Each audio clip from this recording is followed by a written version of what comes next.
今天来一锅小朋友最爱的萝卜排骨玉米汤。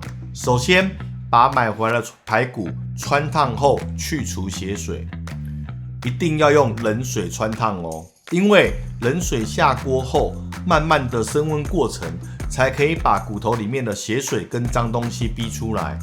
汆烫后，用清水把排骨洗干净。接着备料，切小半颗洋葱以及4到5片的姜片。等一下要拿来爆香用的。红萝卜洗干净之后去皮，滚刀切成小块状。有时候白萝卜吃起来会有一点点的苦味，那个苦味来自于萝卜的最外层。你可以看到萝卜有内圈跟外圈的分别，只要你在去皮的时候多刨2层，萝卜的苦味就会减少很多了。另外，将玉米切成块状。就完成了准备工作。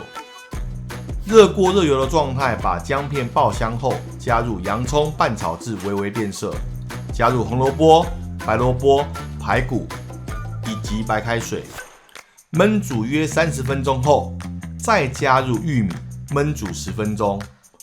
起锅前加入适当的盐巴，并且试一下味道，就完成了这一道鲜甜的萝卜排骨玉米汤。